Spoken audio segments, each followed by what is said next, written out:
United 0, Spurs 1. Talk to me. I know you want to talk about Onana. Should we talk about Onana? No, I don't want to talk about. I want to talk about what you want to talk. Start with Garnacho. Let's start with positives.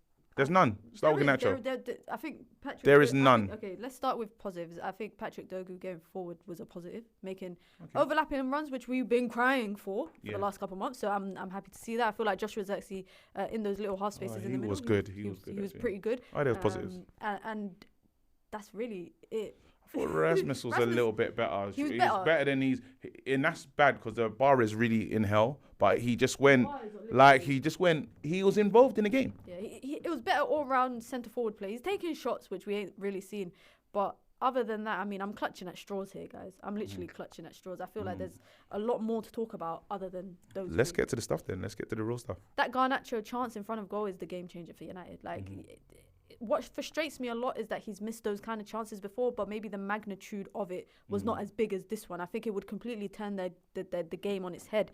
With momentum, it always shifts for United. They get the first goal, they can get a second goal. And I'm not saying he needs to, like, he should be putting that away. He should be putting that away. And because this front three, it's not really an interchangeable one. There's no one else outside of these three players in the front line. So we need them to get firing in front of goals. This is where I was trying to come at you with the whole pressure thing, because I was like, let's see how the game goes and then we can get back to that chance. But then we just couldn't do anything in it.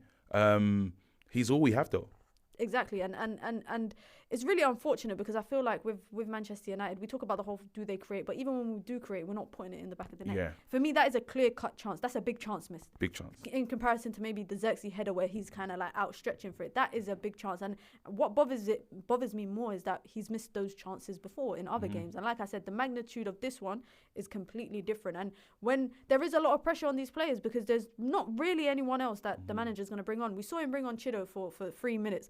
But let's be real. It's very unlikely that he's going to start against Everton next week. It's very unlikely Chido will start against Arsenal, for example. So this front three need to get into some sort of... he's a manager that's kind of learning, though, because didn't he see, like, the last time he didn't like Dogu in the right-hand side, played him on the left. So now he played... When he had Kobe in the 9, moved him back to... So he does make these adjustments after the game, but maybe the adjustment's too late.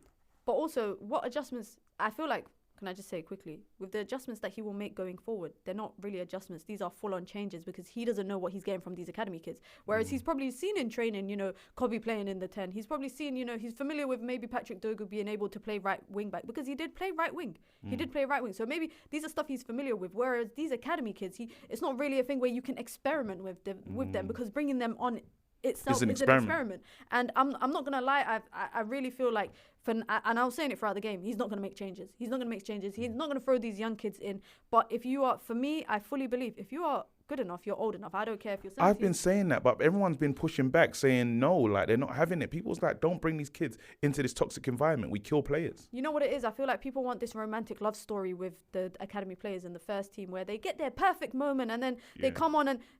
You get your moment, you grab it. Marcus Rashford did that when Van Gaal trusted him after an injury. He didn't have to play him, but he was like, you know what, it's the only other kid that I have that's a striker. I'm going to play him. And I feel like if you are good enough, you are old enough. And some of these players, maybe Amorim, by the way, has been frequenting academy games. It's not like he's not familiar with them. A lot of these kids have been training with the first team for the past couple of days.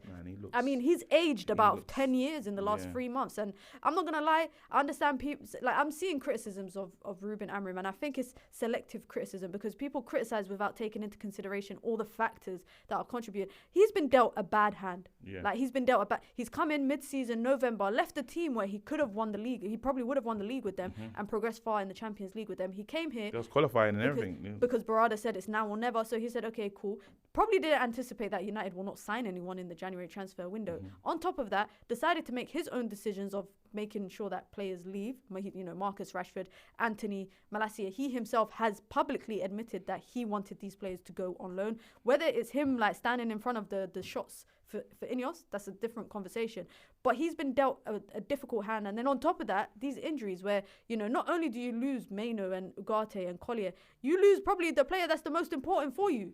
Ahmad was the difference. He's been the difference. It's crazy. It's unfortunate, but if we're solely focusing on today's game, I felt like Spurs were literally like to United. Guys, just score. come on. Yeah. Here's a chance. Here's Yeah. another chance. Come on, guys. We're just going to let's be real. For the first half, after United concede the goal, and I'm going to talk about Onana because he does it too much, that little parry thing, where he gets nothing behind it, either catch it or parry it away a lot more physically.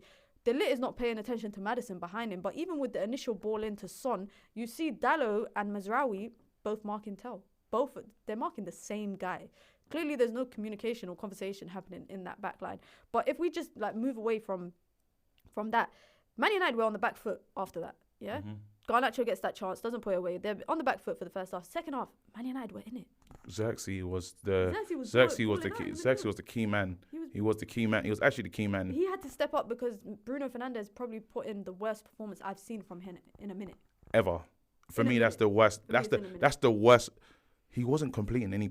He's getting a little swing once out, but then look what he's doing. We almost conceded 2 to 3 goals because of Bruno today. But you know what it is? Again, tactical tweaks. We know that Spurs number one, pressing, high line, etc. So they're already shifted further up the pitch. Mm-hmm. If we know that we're playing with a midfield 2 and they're playing with a midfield 3, why are we allowing them to outnumber us in the midfield? Get Xerxes to kind of drop in, get Garnacho to, one of the 10s need to drop into that midfield to provide. But they're still trying to learn the system and still play football as well with freedom. I don't know. We might be asking for a lot. We're being real. Because of Sancho? No, I'm saying no. Don't even go back to that. But I'm saying they're trying to play like there's too much to think about as young players. And he's saying, well, are you saying football's overcomplicated? Well, I think we're complicated now. We're really complicated now. They're learning a new system while saying go out there and do a job as a debut. How? I don't know. I feel like we make a lot of excuses for the players. Like, you're a professional football player. If you come in today, if a new manager comes in today and expects you to learn the system, you should be able to pick it up in three months. Maybe I'm being harsh. Maybe I am being harsh. I don't know what the answer is. Let me know in the comments, guys, if I'm being harsh. But I feel like 3 months of consistently being guided by this manager you should be able to pick up the nitty-gritty parts of the system. No, I'm not saying you need to know it from back to front, but you should be able to pick up the most important things of your role and what you're supposed to do. But I'm sorry, some of these players, sometimes they look like they're in no man's land, like they're lost. They're lost. And how can you be a senior professional footballer and still need the manager to hold your hand on the pitch? We were saying the same thing about Ten Hag's system. Do you remember? Yeah. We were saying the same thing. We were criticizing the system, saying it's overcomplicated. And then, the latter stages, we're saying maybe the players are just not grasping the concept. But for them, that was 3 years into it. This is 3 months. So I genuinely feel like with Amorim, I feel bad for him. I feel like he's been dealt a bad hand coming into this. But equally with today's game, I feel like I don't want to be like, but a goal changes it all. But it does. And this is the problem with United. We talk about, creating chances, big chances missed. If we did this. If we did this. If we FC. did that. If FC. What if? Yeah, this ain't a Jason Derulo song. Yeah. Like, come on. Oh, man. Man said, if I have one wish. No, listen, our next game's against Everton. What are we going to get from here? I don't want to predict. Like, because you can't. With this team, firstly, we don't even know who's going to come out. How do we know more people ain't going to get injured? Oh, because they got another training session, innit? We don't know what's going to happen. They got another SAS training session. Like they're in the military. If they're going to a battlefield with this kind of military training, we're done for. Sis, think of yourself. Come on.